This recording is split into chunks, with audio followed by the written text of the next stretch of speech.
60 years ago, precisely on March 25th, 1957, the heads of government of Belgium, Germany, Italy, Luxembourg, and the Netherlands met in Rome to sign the treaty establishing the European Economic Community, the forerunner of today's European Union. It laid the foundation of an ever closer union among people of Europe and improved living conditions through communication to eliminate the barriers which divides Europe. From 6 initial members to 28, the European Union 60 years after, what basically is the impact to the world, the African sub-region, the Economic Community of West African States, Ecowas, and indeed Nigeria? Welcome to Diplomatic Ties. My guest today is Ambassador Yrs On. He is the head of European Union delegation to Nigeria and Ecowas. Welcome to the program. Thank you. Good morning. Okay. That will be the focus on the program today. As I say, stay on as the conversation continues after this time out.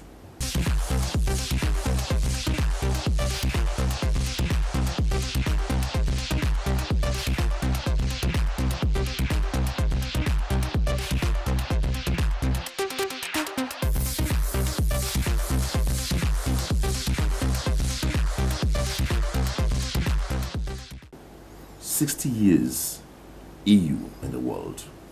In brief, what would you say?"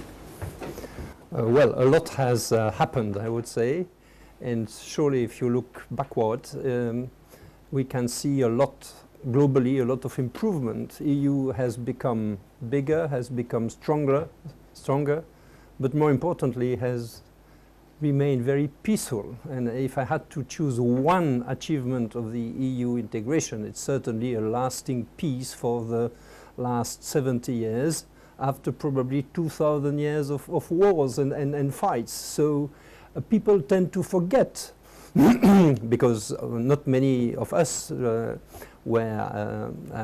experienced the Second World War. So I personally I was born in the 50s, so when we had family gathering, the discussion would always focus on the war. Today, I have to insist with my children to recall them that we have been in war for so many time, for so many centuries. So the achievement is peace. Now, in addition to peace, it's certainly, I would say, economic wealth. We are much not only safer, but also probably in average richer, but also much better protected in terms of health. Our life expectancy has gone up, etc. And it's certainly one of the achievements of the EU. There are also very specific achievements that are very much close to the heart of the youngs, of the youth. People don't remember, but in the 50s and the 60s, you would have to show your passport or your ID card when you were crossing a border within Europe. Okay. Today, it's not valid anymore. Does this somehow impact or affect non-EU member nations? Well, it does, because when you enter Europe, afterwards, you can travel across Europe. So certainly, if you are exporting to Europe, when your goods have entered the EU custom territory, they are moving freely. So it has also very positive impacts to what we call third countries. So we have become a market, a huge market, the biggest market in the world, by the way. When you say third countries, how do you mean? Third means that they are not part of the Union. Okay, beautiful. Now, let me not bore you with the bigger picture in Africa. Let's come down. You are the head of delegation of EU to Nigeria and Ecowas. And Ecowas, yeah. Within the economic Ecowas sub-region, has the EU impacted at all? Well, first of all, I must say that West African integration is a matter for West African countries. So what we can do is just support the efforts of West African countries to integrate, to organize a better regional, political and economic integration. What we can offer to West Africa is our own experience. What we can tell the West Africans what does work and what does not work. So I would say African leaders could learn from our past mistakes and our past achievements. We can explain that there is no economic growth without peace. There cannot be stability without economic development. So the point is to trigger a kind of virtuous circle, where with a minimum of security and stability, you can build upon that stability to develop your country. So the main, certainly very soon we will have another Ecowas summit of heads of states. They will discuss a lot instability in the region, but they will also discuss a better free movement of goods, a better free movement of people. We know that the West African people are very keen to move around within the region, and despite the fact that there have been improvement, there are still a lot of hurdles when you're crossing a border in West Africa. So better exchanges are always also better in general for the whole region. Okay, it's not in dispute the fact that Nigeria is very strategic within the Ecowas sub-region, where you are head of delegation. Yeah. Would you say Nigeria has benefited much from EU's presence here? Would you say so? Well, of course, because the EU being the largest trading bloc in the world, certainly our presence in Nigeria has facilitated the dialogue between Nigeria and EU and between Nigeria and EU member states.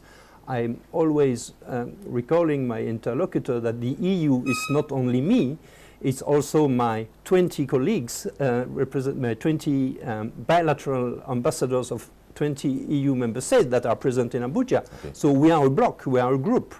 Okay. And my job is to facilitate I would say common views, common approaches between the bloc, the EU representations in plural, okay, with Nigeria. So also reducing transaction costs. Okay. If the Minister of Trade wants to make a deal with 1, 2, 3, 4 countries of the EU, it's much better to do it at global level. Okay, that takes me to the next question now, the EPA, Economic Partnership Agreement between West Africa and the EU.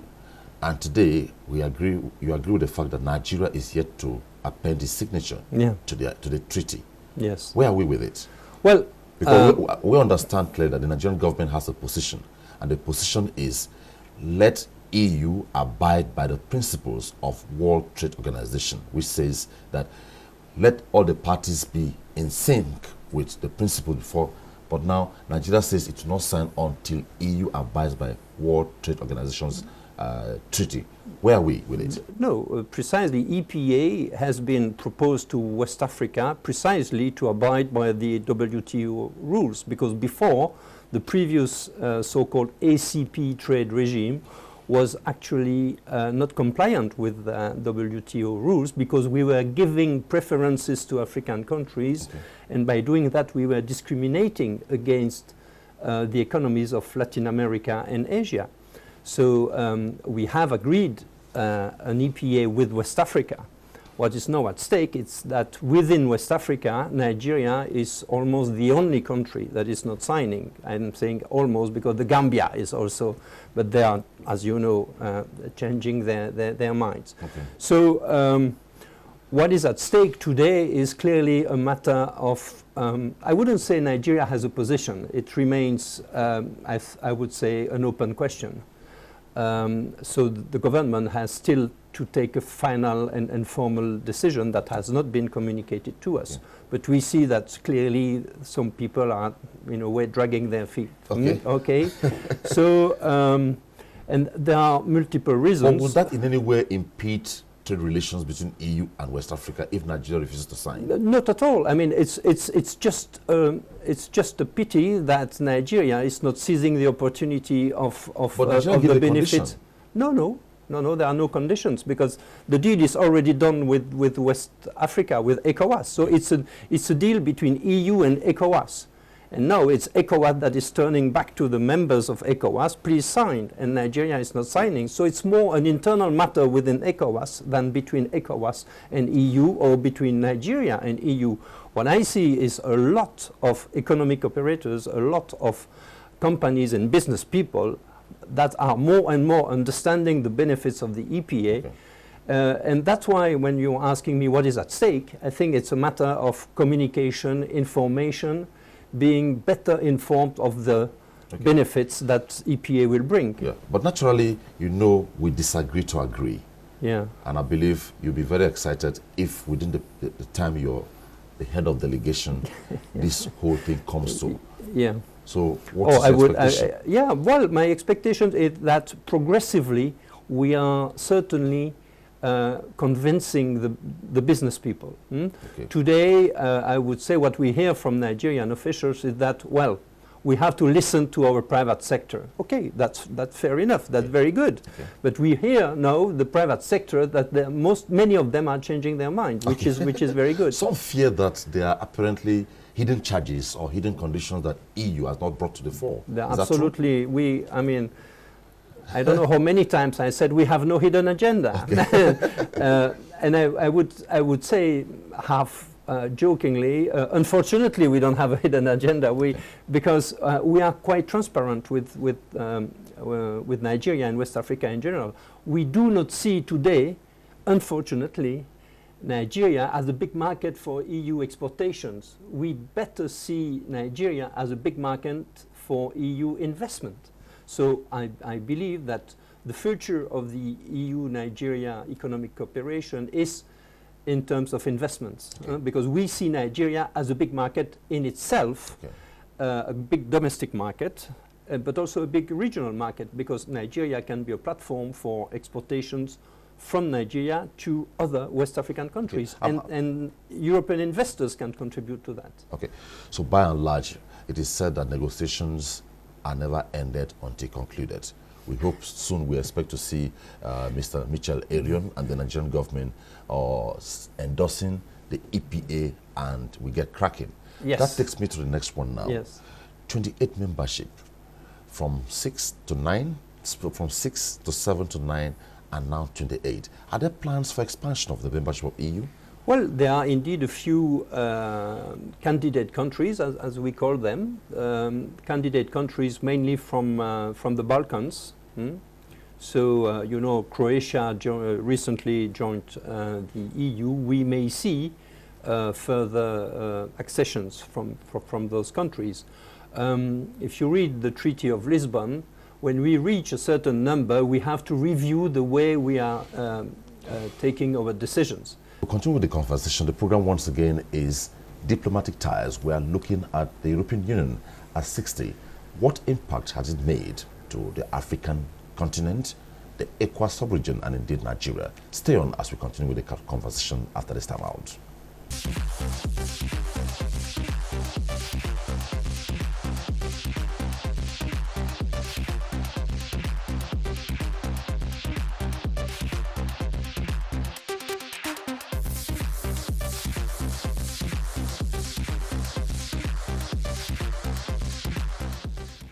Well, on the last leg, let me pull off a bit and be personal with you now.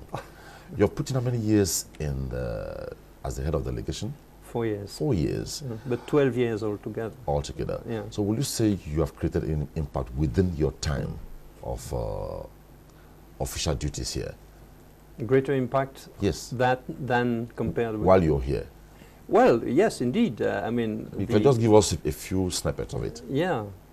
Well, you know, first of all, I must say it takes time to understand Nigeria. So when you have 4 years in Nigeria, it takes 2 years to understand what are the right questions. And then you have two more years to try to bring the good questions, the good answers, or make the good deals with the... What I mean is, when you came, then you had an impression. Yes. Now you have put in 4 years. You have a different impression. What are the impressions now? Well, the impressions are...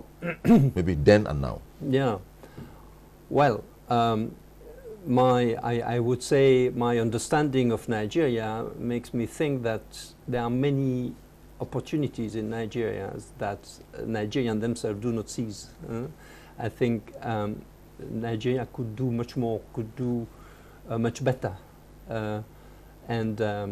4 years ago, I would have said, well, Nigeria is a big country, but unfortunately, they have many challenges, and I would be more optimistic today after 4 years than 4 years ago. Okay. Yeah. So that leads me to the next one now.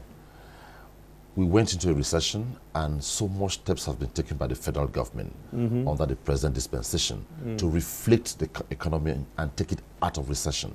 So within the EU perspective, would you say we are heading somewhere as a country? You are certainly heading somewhere, but I think you could go further. You could go. You could implement faster some economic reforms, some decisions that have been already discussed many times between the Nigerian government and the international partners. Okay.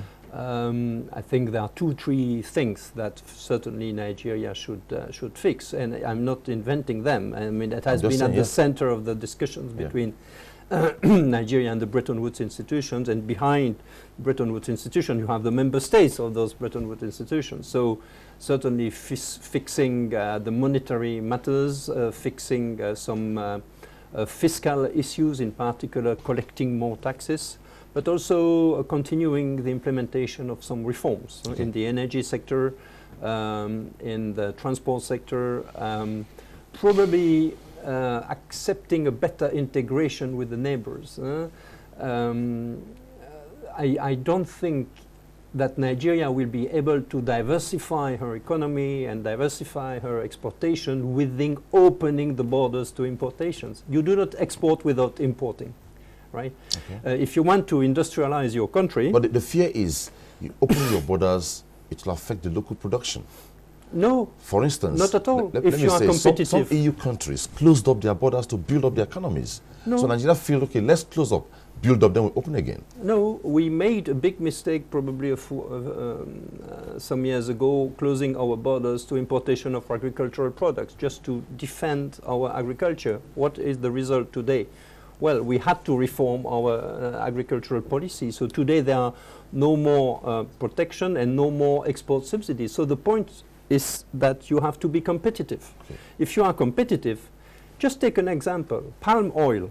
How can you explain that palm oil coming from Malaysia is brought to Lagos at a cheaper price than the palm oil produced in Ondo or in Edo?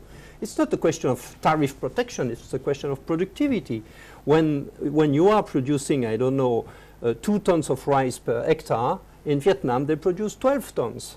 So you cannot multiply your import duties by 6. No, you have to improve your production. So be competitive, and then you will have a natural protection because you are in your country, so you have less cost than people importing from abroad. Okay, beautiful. Next one, recent CBN Forex regime, which has given the Naira some strength against the dollar. What will you make of this? Well, from a whooping 500 plus Naira to the dollar, it has come down to 380 something, 380, 390, sometimes 400. Well, you have to look at in a longer perspective. Yes. When I arrived, it was 200. Today, it's 400.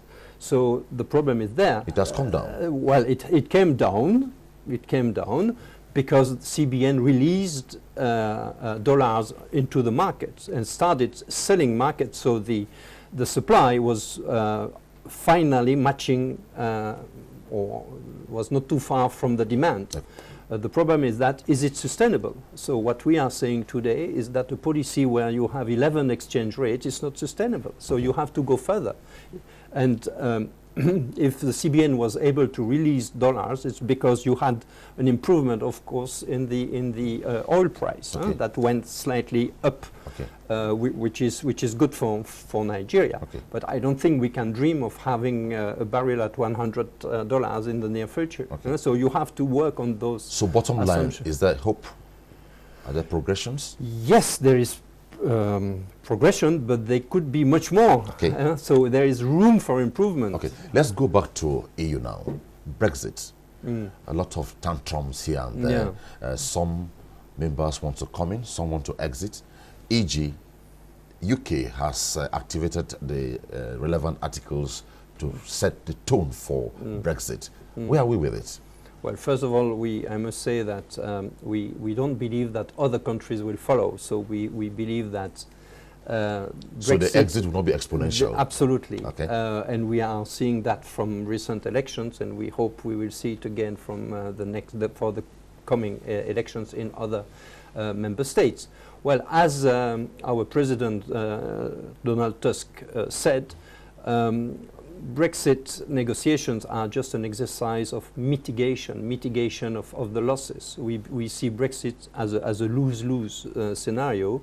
We will lose from Brexit, and the UK will lose from Brexit as well, we believe. So what if there's a last-minute U-turn by UK? Could there be? I cannot comment on that. It's a possibility. Everything is possible on Earth, but we must work on the basis of a Brexit scenario, leading to indeed the UK leaving the EU. That's the most reasonable scenario to work on, and we are working on this scenario. Okay. So, and we have a few. 2 days ago, there was an EU Council of Heads of States where they have clearly reaffirmed a global position on 3 or 4 major principles, and we are working on that basis. One very important principle is that the so-called indivisibility of the 4 freedoms, Okay. freedom of movement, of goods, of people, of services, on financial transfers, so they come all together. So you cannot have the cake and to eat it. So no, if you want... now, you've been within the tough we're discussing now, Nigeria, West Africa, but my concern now is Nigeria. Yes. Now, what is your expectation or your targets in the next, call it 1 year, if within the ambit of your principles, Nigeria flows with it? What is your target for Nigeria? I don't think that Nigeria will be very much impacted by Brexit. A Europe of 27 will be very similar to a Europe of 28. We will remain the biggest trading bloc. Okay. We will, today Nigeria's oil is refined in Spain and in Belgium. With or without the UK, the crude oil will still go to Spain and to Belgium. Okay. Most of Nigerian importation come from Europe, so we are the first supplier as a bloc. Okay. Now, so a bloc with or without UK will remain a big bloc. Okay. Now, Mr. Michel Arion is speaking to a group of investors from Nigeria in a conference, and the essence of his speech is to give them the greener picture between relations Nigeria and EU. In a few words, what will you tell them? Well, those potential investors, let's say European investors in Nigeria, I'm not going to convince them about profitability or rates of return. They will do that themselves. I'm not a banker. Okay. But I can be considered as a political analyst. So what I have to tell the investors is that their investment will be protected, will be invested in a stable environment, that they do not have any political risk of, I don't know, nationalization or things like that. We have also to convince them about something that is absolutely crucial, that is rule of law. But basically, contracts. The future is very, very bright, right?